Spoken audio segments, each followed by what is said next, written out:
상대의 환승으로 인해 자존감이 무너지고 끝없는 고통 속에서 헤어나오지 못하고 있는가? 상대를 원망하면서도 다시 붙잡고 싶은 상반된 마음에 혼란스러운가? 그렇다면 오늘 영상이 당신에게 중요한 전환점이 될 것이다. 상대의 환승 이별을 확인한 순간 당신의 내면은 이렇게 속삭일 것이다. 빨리 상대를 되찾아야 해. 나는 상대에게 충분히 가치 있는 사람이 아니었어. 상대는 나보다 더 나은 사람을 찾은 거야. 이런 생각이 들면서 조급함과 불안이 커지고 자존감은 바닥을 치게 된다. 형용할 수 없는 감정적 고통이 몰려오며 심리적으로 극심한 압박을 받게 된다. 아마 당신이 살아오면서 겪은 가장 큰 심리적 난관일 수도 있을 것이다. 하지만 이것은 잘못된 내면의 목소리다. 물론 당신에게도 부족한 점이 있었을 것이다. 우리는 모두 관계에서 미숙한 부분이 있고 완벽할 수는 없다. 그러나 상대의 환승이 당신의 가치와 연결되는 것은 아니다. 이 사실을 제대로 이해하는 것이 환승이별로부터 당신의 자존감을 지키는 유일한 방법이다. 지금부터 그 이유를 알아보자. 나는 환승을 해본 적도 없고 환승을 하고 싶은 마음이 든 적도 없다. 오히려 이별 직후 다른 사람을 만나보려 하면 거부감이 들었다.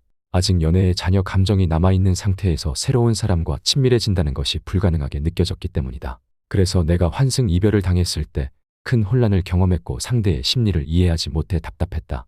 얼마 전까지만 해도 나와 함께 있었던 사람이 빠르게 다른 사람과 친밀해질 수 있는지 이해할 수 없었다. 8년 동안 나는 환승 이별을 했던 사람들, 환승을 후회했던 사람들, 그리고 환승 후 새로운 연애를 시작한 사람들을 고객으로 만나왔다. 그 과정에서 이들의 심리를 누구보다 깊이 들여다볼 수 있었다.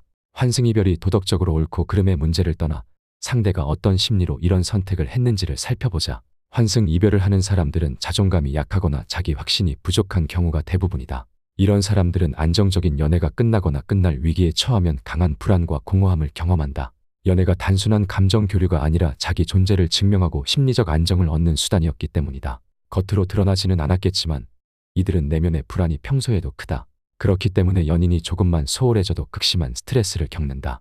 상대가 멀어지는 느낌이 들면 단순한 외로움이 아니라 존재 자체가 위협받는 듯한 기분을 경험한다.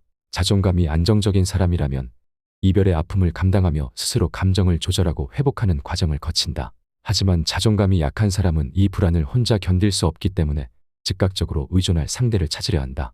그들이 느끼는 압박감은 단순한 외로움이 아니다. 공포에 가까운 것이다.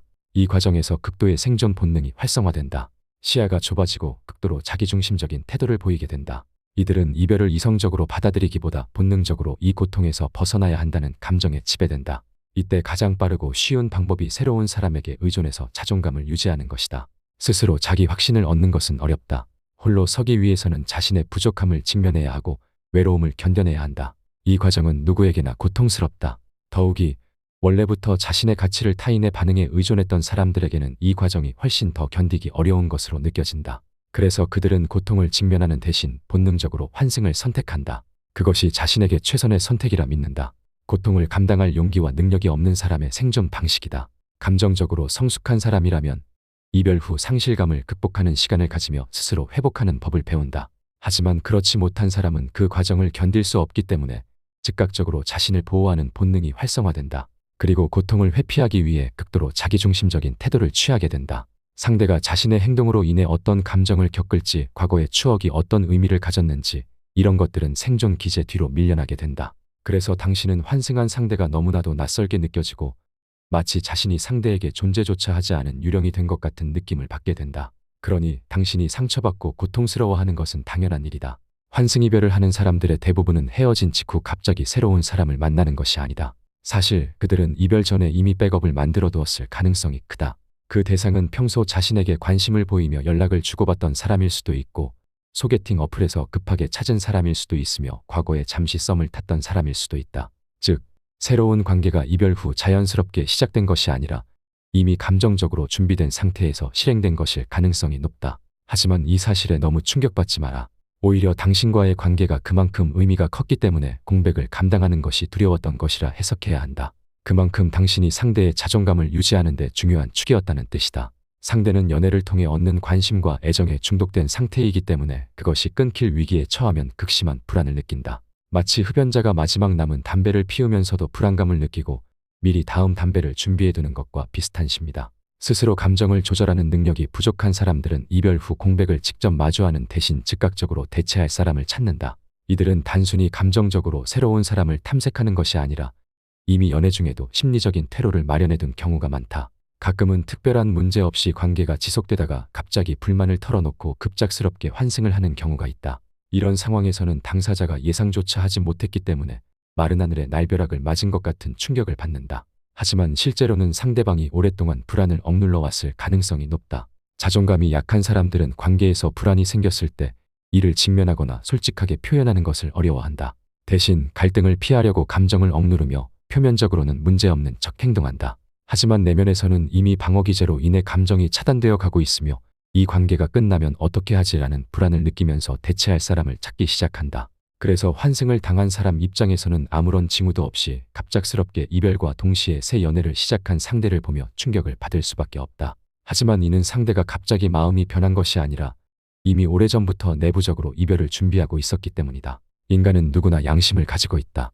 원칙적으로 배신을 하면 죄책감을 느끼도록 설계되어 있다. 하지만 생존 본능이 죄책감을 압도하면 인간은 본능적으로 강한 자기 합리화를 하게 된다. 환승을 한 사람도 본능적으로 자신의 행동이 비윤리적이며 상대에게 큰 상처를 줬다는 것을 알고 있다. 하지만 그것을 인정하면 스스로를 부정해야 하기 때문에 나는 외로워서 어쩔 수 없었어. 나도 사랑받을 자격이 있어. 이미 끝난 관계였잖아 같은 논리를 만들어낸다. 이 말들은 상대를 설득하기 위한 것이 아니다. 스스로를 속이기 위한 것이다. 그들은 자신의 행동이 떳떳하지 않다는 것을 무의식적으로 알고 있다. 하지만 그것을 인정하면 죄책감을 감당하기 어려워지기 때문에 강한 방어기제가 작동한다. 결국 환승 이별을 하는 사람들은 단순히 다른 사람에게 끌려서 떠난 것이 아니다.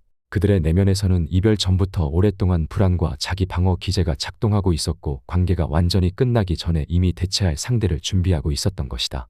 이것이 환승 이별을 당한 사람이 우리는 얼마 전까지도 괜찮았는데 어떻게 이렇게 빨리 다른 사람을 만날 수 있지라고 생각하는 이유다. 그렇다면 급하게 시작한 새 관계는 어떤 흐름으로 흘러갈까? 생존 기제가 활성화된 상태에서 급하게 시작한 관계가 안정적으로 유지될 가능성이 거의 없다. 관계가 지속되더라도 그 관계는 굉장히 불안정한 구조를 띈다. 그 관계가 안정적인 애착 형성을 통해 발전하는 것이 아니라 불안을 덮기 위한 대체물에 불과하기 때문이다. 환승 이별을 한 사람은 이전 관계가 끝난 뒤 자신의 감정을 소화하는 과정을 거치지 않는다. 이별의 공허함과 불안을 감당하는 대신 새 연애를 통해 정신을 분산시킨다. 하지만 감정의 짐이 남아있는 상태에서 시작한 연애는 금세 불안정해진다. 새로운 사람이 생겼다고 해서 이전 연애에서의 감정이 완전히 사라지는 것이 아니기 때문이다. 초반에는 새로운 관계를 통해 안정감을 얻은 것처럼 보이지만 시간이 지나면 결국 원래의 불안정한 감정이 다시 올라오고 관계 만족도도 점점 떨어진다. 이 관계가 필요해서 비롯된 것임을 무의식적으로 인지하게 되면서 이 사람은 내가 진짜 원했던 상대가 맞나라는 회의감이 들기 시작하는 것이다. 그리고 환승 이별을 택한 사람들은 대부분 자신이 쉽게 컨트롤할 수 있을 것 같은 사람을 선택하는 경향이 있다. 자존감이 위협받지 않을 상대, 즉 이전 연인보다 매력도가 낮거나 자신에게 더 의존적인 사람을 찾는다. 이들은 감정적으로 무너진 상태에서 다시 버려질까봐 두려워하기 때문에 자신이 우위를 가질 수 있는 관계를 원한다. 하지만 이런 식으로 선택한 상대는 처음에는 안정감을 줄지 몰라도 시간이 지나면 이전 연인보다 끌림이 떨어지는 것이 당연하다. 결국 환승을 한 사람은 시간이 지나면서 현재의 관계에 대한 확신을 잃고 감정적인 권태를 더 빨리 경험하게 된다. 처음에는 새로운 연애가 이전 관계보다 더 나은 선택이었다고 믿는다. 하지만 관계가 안정기로 접어들수록 허니문 효과가 사라지고 다시 불안감이 올라오면서 만족도가 급격히 떨어진다. 그래서 환승 이별을 한 사람들이 새로운 관계에서 오래 머무르는 경우는 극히 드물다. 머물더라도 다른 대안이 없는 상황이면 울며 겨자먹기식으로 영양가가 매우 낮은 관계를 지속한다. 그래서 환승 이별을 한 사람들은 시간이 지날수록 다시 불안을 느끼고 뒤늦게 이전 연인을 그리워하며 후회하는 경우가 많다. 하지만 그 시점이 오면 전 연인은 이미 마음을 정리했거나 새 연애를 시작한 경우가 대부분이다. 환승 이별에 대해 더 깊이 이해하고 싶다면 내가 집필한 리바운드 PDF를 추천한다. 링크를 걸어두었으니 확인해 보길 바란다. 오늘 영상이 도움이 되었다면 그리고 앞으로 더 많은 영상을 원한다면 구독과 좋아요를 잊지 않길 바란다.